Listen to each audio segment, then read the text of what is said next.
मैं डॉक्टर सीमा गुप्ता, सह आचार्य इतिहास, राजकीय कला महाविद्यालय कोटा। आप सभी का इस वीडियो लेक्चर में स्वागत करती हूँ। आज हम जानेंगे मौर्य साम्राज्य के पतन के बारे में। ये मौर्य साम्राज्य का पतन किस प्रकार हुआ, उसके लिए कौन से कारण उत्तरदायी थे। अशोक की मृत्यु के बाद हम देखते हैं कि उसका कोई भी उत्तराधिकारी इतना सबल और सुयोग्य नहीं निकला जो उसके विशाल साम्राज्य को कायम रख पाता। परिणाम स्वरूप मौर्य साम्राज्य का विघटन शुरू हो गया और धीरे धीरे वह पतन की ओर अग्रसर हुआ और 184 ईस्वी पूर्व के आसपास उसका अंत हो गया। मौर्य साम्राज्य का पतन कोई आकस्मिक घटना नहीं थी। इसके लिए बहुत सारे कारण उत्तरदायी थे और उसके सामूहिक प्रभावों के कारण ही मौर्य साम्राज्य का अंत हुआ। तो उसमें मौर्य साम्राज्य के पतन के लिए सबसे पहला जो कारण है वो है अयोग्य और निर्बल उत्तराधिकारी। हम देखते हैं कि राजतंत्रीय शासन प्रणाली में राज्य की सफलता और विफलता उसके शासक की योग्यता और अयोग्यता पर निर्भर करती है। अनेक विद्वान ऐसा मानते हैं कि मौर्य साम्राज्य के पतन का मुख्य कारण अशोक के बाद आने वाले निर्बल और अयोग्य उत्तराधिकारी थे। अशोक के पुत्रों में इतनी योग्यता नहीं थी कि उसके विशाल साम्राज्य को सुसंगठित रख सकते। विघटन का खतरा जो स्वयं उसके राज्याभिषेक के समय भी मंडरा रहा था, उसकी मृत्यु के बाद सत्य हो गया और उसका साम्राज्य विभक्त हो गया। हम राजतरंगिणी जो कश्मीर का इतिहास है उससे ज्ञात होता है कि अशोक की मृत्यु के बाद उसका पुत्र जालौक कश्मीर में स्वतंत्र शासक बन बैठा। तारानाथ लामा लिखते हैं कि वीरसेन ने गांधार प्रदेश में स्वतंत्र सत्ता स्थापित कर ली। यद्यपि अशोक के बाद साम्राज्य के औपचारिक रूप से दो हिस्सों में बंट जाने के संबंध में कोई ठोस प्रमाण नहीं मिलता है, लेकिन यह अवश्य प्रतीत होता है कि कश्मीर और गांधार सहित पश्चिमोत्तर प्रांत उसके हाथों से निकल गया था। दूसरा कारण है प्रशासन का अत्यधिक केंद्रीकरण होना।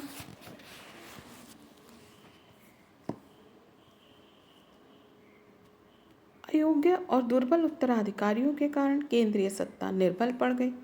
विशाल मौर्य साम्राज्य का भार ढोने की क्षमता अशोक के किसी भी उत्तराधिकारी में नहीं थी। मौर्य शासन इतना अधिक केंद्रीभूत था कि एक योग्य शासक ही उसे अपनी प्रजा के कल्याण के लिए उसका उपयोग कर सकता था। केंद्र से ही पूरे साम्राज्य के शासन तंत्र में शक्ति का प्रसारण होता था। तो जैसे ही केंद्रीय नियंत्रण कमज़ोर पड़ा, प्रशासन स्वतः ही शिथिल हो गया और शासन के इस अतिवादी केंद्रीकरण के कारण अशोक की मृत्यु के बाद उसका साम्राज्य का ढांचा बड़ी ही त्वरित गति से शिथिल हो गया। तीसरा कारण है इसका प्रांतीय शासकों के अत्याचार। उपलब्ध साक्ष्यों से ज्ञात होता है कि सीमा प्रांतों और साम्राज्य के दूरस्थ प्रांतों की शासन व्यवस्था कर्तव्य विमुख हो गई थी। केंद्रीय शासन से बहुत दूरी पर नियुक्त प्रांतीय शासकों ने व्यक्तिगत स्वार्थों की पूर्ति के निमित्त प्रजा का शोषण करना शुरू कर दिया और ऐसी स्थिति में कभी कभी प्रांतीय प्रजा ने विद्रोह भी किए।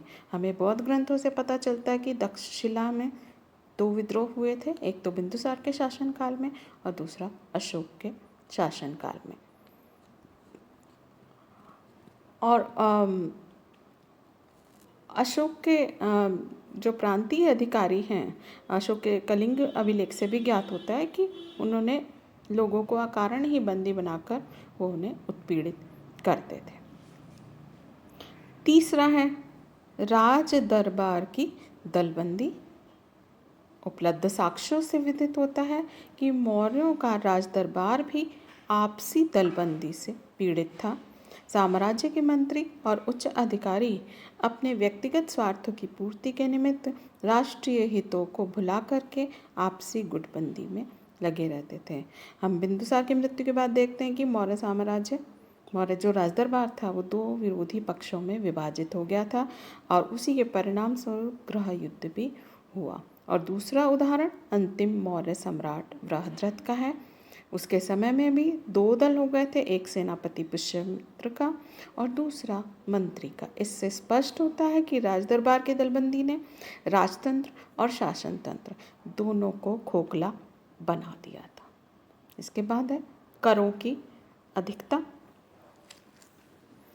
कौटिल्य के अर्थशास्त्र में इतने करों की व्यवस्था की गई है कि प्रजा कभी भी सिर न उठा सके, परंतु जैसा विदित होता है कि कौटिल्य ने सभी करों को कभी भी लागू नहीं किया, लेकिन फिर भी परिस्थितियों को देखते हुए ये मानना ही पड़ेगा कि प्रजा पर करों का बोझ कुछ ज़्यादा ही था।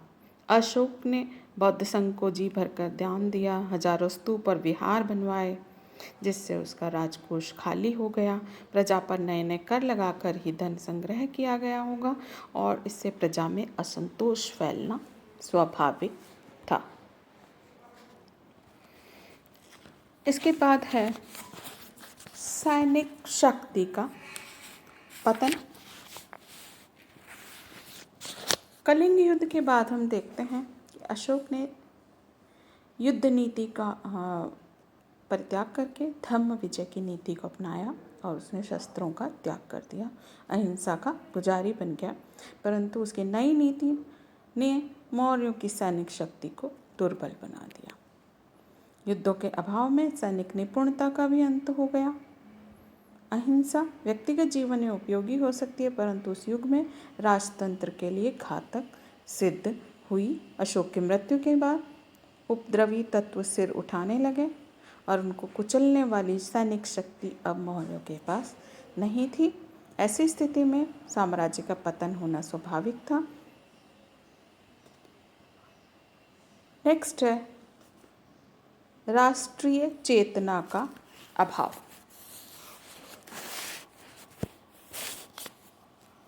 मौर्य जो सैनिक थे उनमें अब राष्ट्रीय चेतना का अभाव हमको दिखाई पड़ता है, क्योंकि उनमें अपने राज्य के प्रति जो पहले हम अशोक चंद्रगुप्त के समय में देखते हैं कि राष्ट्रीय चेतना बहुत अधिक थी, लेकिन अब उस राष्ट्रीय चेतना समाप्त हो चुकी थी और मौर्य वंशीय शासक भी अपनी प्रजा पर अत्याचार करने लगे थे। जैसे कि मौर्य शासक शालिशुक हम देखते हैं एक अधार्मिक और अत्याचारी शासक था। नेक्स्ट इसका जो कारण है, अनेक विद्वान अशोक का उत्तरदायित्व मानते हैं कि अशोक का मौर्य के पतन का जो मुख्य कारण और अत्यधिक विवादास्पद कारण है वो है अशोक की नीतियाँ।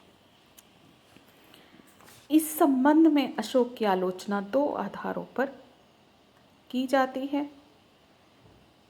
एक, अशोक की नीतियों ने ब्राह्मण असंतोष को जन्म दिया और दूसरा, अशोक की धम्म नीति ने मौर्य साम्राज्य की सैनिक दृष्टि से शिथिल बना दिया। डॉक्टर हरप्रसाद शास्त्री कहते हैं कि अशोक की ब्राह्मण विरोधी नीति ने मौर्य साम्राज्य की नींव को खोखला कर दिया, लेकिन और अंत में ब्राह्मण सेनापति पुष्यमित्र शुंग ने बृहद्रथ की हत्या करके मौर्य शासन का उन्मूलन कर दिया। लेकिन डॉक्टर हेमचंद्र राय चौधरी इस मत का खंडन करते हैं और वो सिद्ध करते हैं कि अशोक की धार्मिक नीति में ब्राह्मण वर्ग का कोई विरोध नहीं था और फिर हमारे पास ऐसे कोई प्रमाण नहीं है कि जिससे कि पता चले कि ब्राह्मणों ने संगठित होकर अशोक की नीति के विरुद्ध कोई विद्रोह किया हो।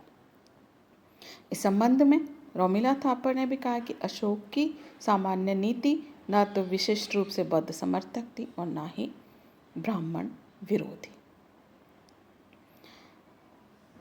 दूसरा हम बताते हैं कि सैनिक शिथिलता। कुछ विद्वानों का मानना है कि अशोक द्वारा बौद्ध धर्म का अनुयायी बनने, साम्राज्य की शक्ति को धर्म विजय पर केंद्रित करने व अहिंसात्मक नीति का पालन करने से मौर्य साम्राज्य का पतन हो गया। इन विद्वानों का विचार है कि अशोक की शांतिवादी नीति ने मौर्य सेना को अनभ्यस्त और दुर्बल बना दिया और जनता की सैनिक प्रवृत्ति को शिथिल कर दिया। डॉक्टर भंडारकर कहते हैं, धम्म विजय की नीति अपनाने का परिणाम आध्यात्मिक दृष्टि से शानदार होते हुए भी राजनीतिक दृष्टि से विनाशकारी प्रमाणित हुआ। लेकिन मौर्यकालीन साक्ष्यों का यदि सूक्ष्म अध्ययन किया जाए तो ये सब विचारों की पुष्टि नहीं होती है। ऐसा कोई प्रमाण नहीं है कि अशोक ने सैन्य शक्ति को घटाया अथवा साम्राज्य की रक्षा व्यवस्था को कमज़ोर किया। रोमिला थापर कहती हैं कि अशोक की अहिंसा ऐसी अवास्तविकतावादी नीति नहीं थी और ना ही उसकी राज विज्ञप्तियों से यह ध्वनित होता है कि उसने सेना को कमज़ोर बना दिया था। मौर्य साम्राज्य का पतन अशोक की नीतियों की अनुपस्थिति में भी शीघ्र अथवा देर में होना निश्चित ही था। तो इस प्रकार से मौर्य साम्राज्य का अंत